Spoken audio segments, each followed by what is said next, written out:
What's up, everybody? Welcome into Tom Curran's Patriots Talk podcast alongside the Senator Phil Perry. 2021 in the books. Let's kick through some of the stuff from the Super Bowl that's left over after Phil and I's excellent adventure in Los Angeles. Phil, how are you, guy? Doing great. Happy Valentine's Day. Thank you. Happy Valentine's Day, too. You're my special Valentine sometimes. Mostly it's my wife, Erica, but sometimes you. When you do something real nice. And you were real nice last week. We had a good time out there. We had a lot of fun. Yeah. Let's get right after it. Okay. The Super Bowl game was played. I enjoyed it, man. You know, I heard on our email chain today some laments that the halftime show was better than the game.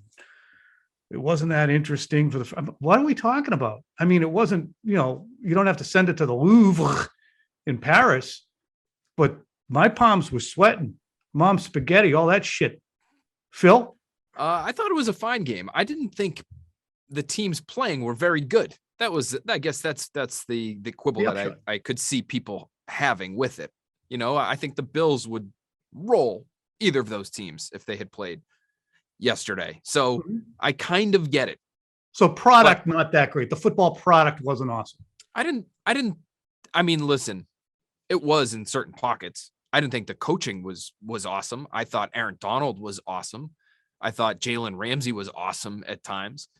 I thought Cooper Kupp was awesome. I thought the no-look throw by Matthew Stafford on the final drive of the game-winning drive, was awesome.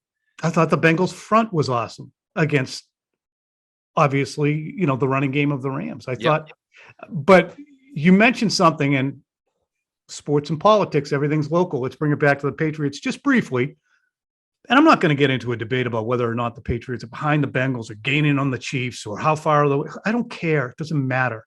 What matters to me is making note of what we saw on Sunday in that game relative to what we have seen here in New England. What can we take from it? Well, Sean McVay and Zach Taylor are two fairly decorated coaches. I tweeted with 5 minutes left in the game that Sean McVay, for all his talent and acumen, had only had 19 points for his offense in 115 minutes of Super Bowl coaching. 3 against the Patriots in 60 minutes. He had 16 until late in the game against the Bengals. Doesn't mean he's a bad coach by any stretch. But if you look at that game, the first Super Bowl he was in, he never really solved the Patriots' answer to the 6-man front that the New England Patriots put out there. Yesterday, they kept slamming their head against the wall until finally on the last drive, they kind of opened it up a little bit. And one of my new friends, whose name is escaping me from the Ringer, Ben, it's not Slovak. I'll check it. But Ben Solak.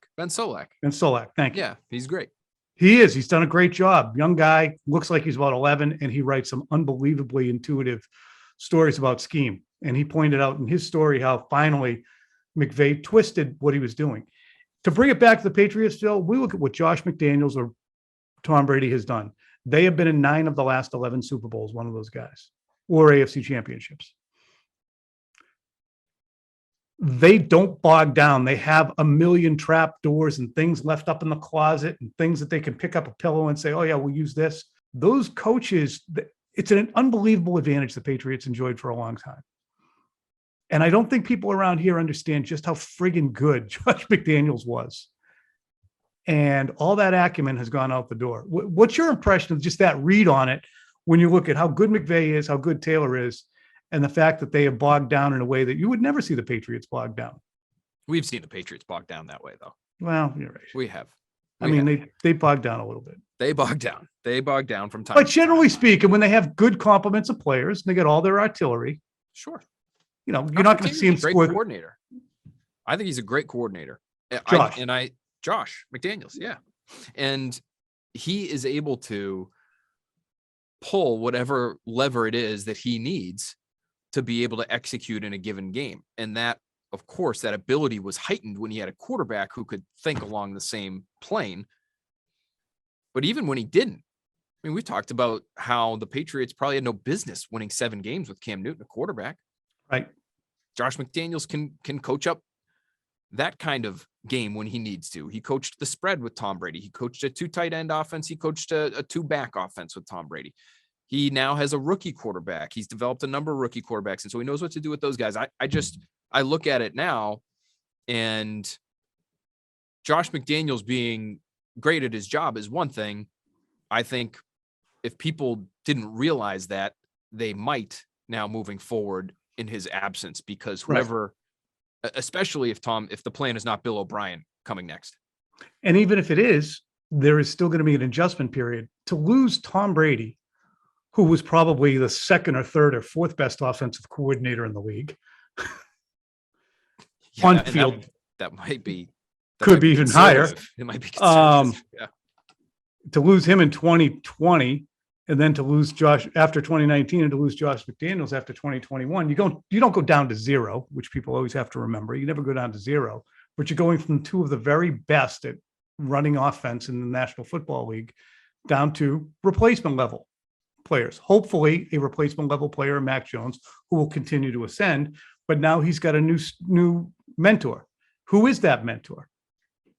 We don't know who the mentor is, but the outflow is so significant. And amplifying it this weekend was just the news that Mick Lombardi is heading to Las Vegas. So is Carmen Brasillo, the offensive line coach.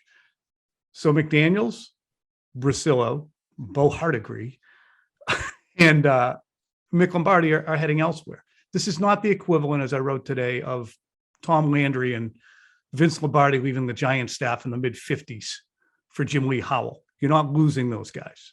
But when you add it all up and you look at what the cupboard has stowed away in it, it's daunting at the very least, friggin' scary at the utmost.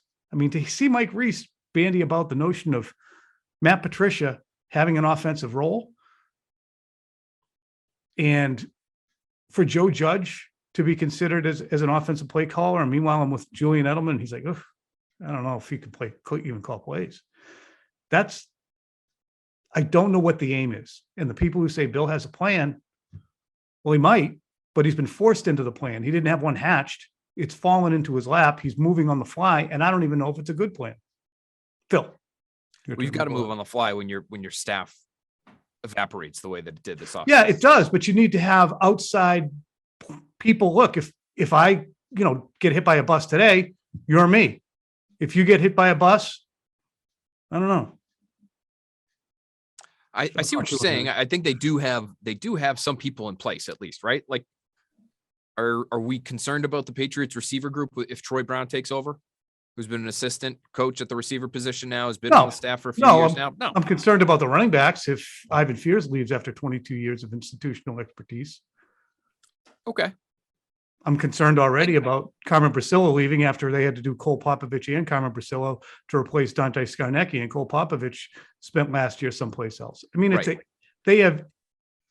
if Nick Caley goes someplace else, now you need a tight ends coach. What's the plan? I think it's good sometimes. I really do. Unless these people are totally incapable. It's okay to have. It's good if I get hit by a bus because you know what you're doing. It's not good if that happens. But listen. Some would think. Some would argue. I don't know about Vinny Sunseri. Honestly, I don't think the running backs coach, as good as Ivan Fears has been, are we going to see the running backs position fall apart because guys start running the wrong way coaching instead of Ivan Fears? I don't think Which so. Which way is that? I don't think so. I don't know, but I don't think so. The biggest decision is, who do you have as your offensive coordinator / quarterbacks coach / play caller? Those jobs are too important to have someone with zero experience with any of those things sliding in, even if they're great teachers of the sport, as Bill Belichick, I'm sure, believes Joe Judge and Matt Patricia are. I think with the quarterback that you have in place, you need someone who knows and has experienced all of those roles before, so that you can make sure his trajectory continues on the path that it's on right now. You run the risk of derailing this thing, in my opinion, if you don't put the best person for the job in that job. You have a rookie quarterback. You have a talented, already more than competent quarterback on a rookie contract. You had to spend a shitload because you didn't draft well on tight ends and wide receivers. Now you've seen an immense outflow of brain power on the offensive side of the ball, regardless of how impactful a running backs coach or whoever is. These guys have to be able to self-start too. And the players have to look at their running backs coach when things aren't going well and say, does this guy know exactly what he's talking about? When Joe Judge was special teams coach and then became wide receivers coach too, there wasn't necessarily a unanimous feeling among those receivers that year that Joe Judge knew exactly what he was talking about. That doesn't help the team. That was 2019. Mike Pellegrino, you can't argue with the fact that a number of their secondary players have played at Pro Bowl levels, but he was coaching lacrosse a few years ago or playing lacrosse. DeMarcus Covington, no flies on him. I think Steve Belichick and Gerard Mayo have the acumen, and so does Bill. But the way they closed 2021 in the final 5 games, the way they are 21 and 22 since Halloween 2019, I'm just concerned about who's teaching these players and how much institutional knowledge might leave this offseason too from the roster itself. I think it's a bigger deal than. Go ahead, shoot. No, keep going. No, you said okay, and I thought you were like, okay, you made your point. No. You're saying on the player side too, and I think that matters too. Yeah, I just think to me it comes back to the one job on the offensive side. And if it's Nick Caley, look, if it's Bill, all the power Bill knows how to do that shit. Okay, Bill can go there. He does, no doubt. But at some point, as you wrote for NBC Sports Boston on Monday, he can't do everything, right? He has to be able to delegate to a degree. So if he is going to be the guy offensively, awesome. Gerard and Steve have to be all set on the defensive side. Cam McCord has to be all set on special teams. Bill Belichick, I think, could be used in all 3 phases right now, but he only has so much time. And so that to me is the rub. And to me, Bill O'Brien is still floating around out there. That should be their priority, is making sure they somehow get him in the building. And if they can't, I just don't know how floaty he is. I just don't know if he's floating around like we think he is. Like you and I talked to plenty of people in the media, and I think that Albert, who is as plugged in as anybody, has intimated enough that, yeah, well, I wouldn't rule out Bill. So I like, oh, okay. But I mean, don't they need something more concrete yet? Don't the Patriots need? Don't they need something a little more concrete? I mean, you can't just slap it out there and slow play it when you've gone, as I said, 21 and 22 in your last since Halloween 2019. More concrete than Bill O'Brien? I don't understand your point. If they can get Bill more concrete than hope, more concrete than crossing your fingers and hoping he comes here from Alabama. Yeah. Well, make him an offer he can't refuse, or make Nick Saban an offer he can't refuse. Do more. That's what I would say. There isn't enough time for you to do more. And if it's not possible, then go get Adam Gase. And if that's not possible, then Chad O'Shea. Maybe Chad O'Shea. Maybe just maybe you should make it Nick Caley. I mean, what's wrong with promote? Like, I thought this was a promote from within sort of organization. Julian Edelman was high on him. He liked Nick. The guy's almost 40 years old. He's been around for a long time. Went to John Carroll. This is typically how they do it. I mean, if I'm a player, I think I'd feel better about Nick Caley being the one taking over that role than Joe Judge swooping in after being head coach for the Giants, or Matt Patricia swooping in after being a defensive coordinator and a head coach, and having never coached the position at the NFL level, having never called plays at the offensive level, and said, hey, let's give Nick a shot. This guy's hungry. He's motivated. He's young. He's been around. He's been part of planning these games on the offensive side, unlike these other 2 guys. I mean, that to me would make a lot more sense than some of the theories we're hearing being floated around now. But I disagree. I think they have plenty of time to get Bill O'Brien in. Okay. Here. I think sooner the better, obviously, but it's not like they've got meetings tomorrow.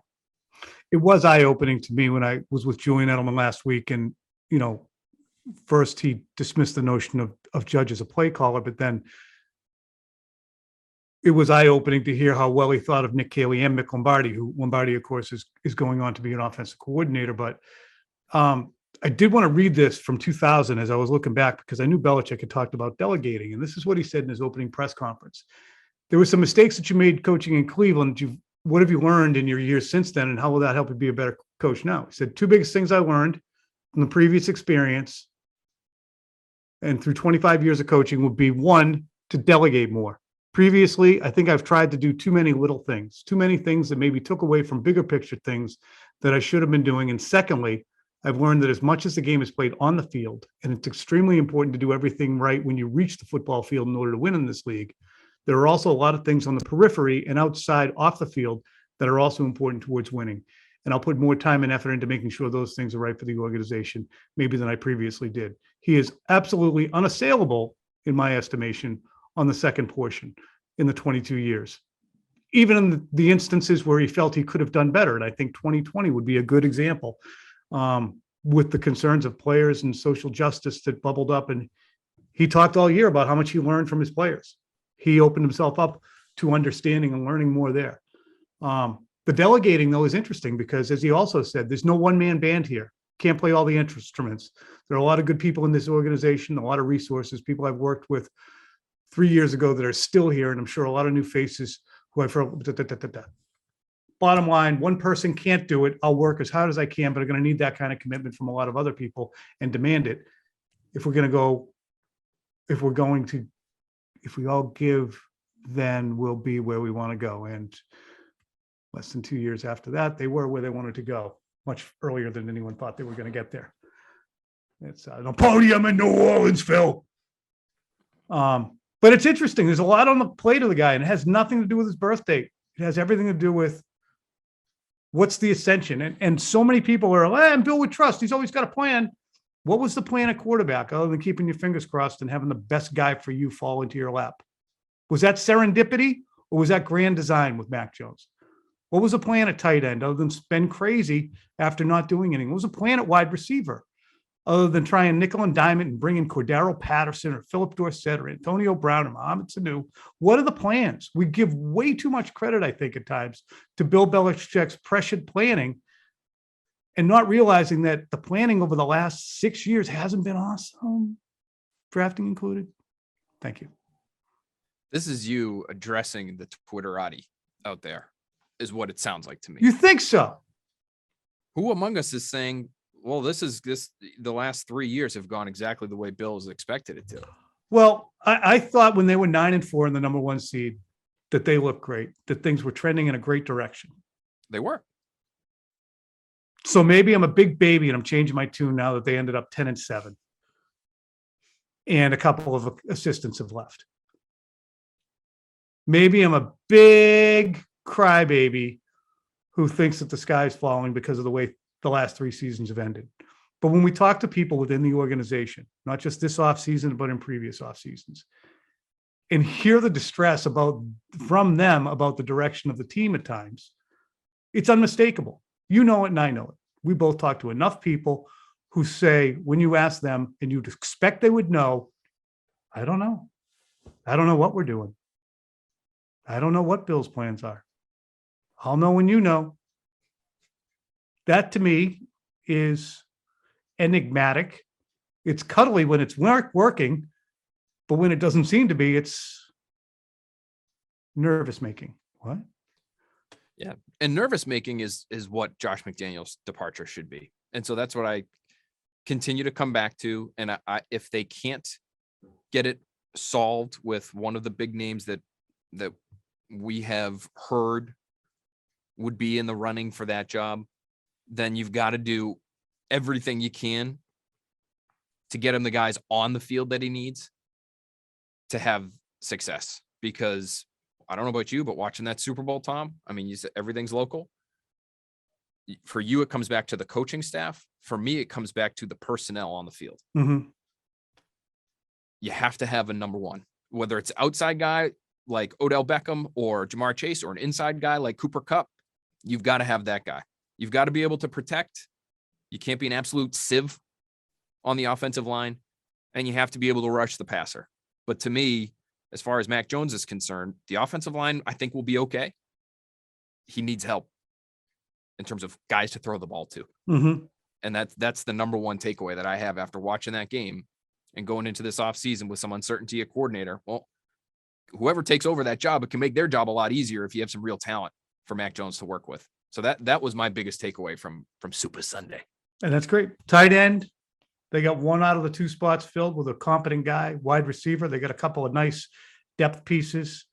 Third down back, I'm concerned about because it's such an important spot. And slot receiver, I still consider fairly unmanned. They got a guy who can run those spots, but he's not electric the way a Julian Edelman or a Wes Welker or a Troy Brown or a who's the other dude? Well, I don't know. Danny Amendola. Amendola to a degree. Julian Edelman likes Jacoby Myers in there though. He did, and he said that, but he's not as sudden to I love Jacoby Myers there. If you have James White or a replica, that's to me somebody in the short area. What's funny is it always comes back to blocking with those guys, with the coaches, with Edelman, Mike Vrabel calling Jacoby Myers the best blocker on the team. It's like that position, that slot position, you have to be able to block. And you're actually seeing this around the league, like bigger guys are playing that slot position because teams are trying to figure out ways to block when they have three receivers on the field. So Myers is kind of like a newer version of a slot, but you're right. He's not. And I like him. The ultimate separator, the way some this is not to say I think he's miscast in the role physically, but there's more than enough good things to like about Jacoby Myers. Phil, let's put a cork in this. We'll talk again later in the week, eh? Sounds good.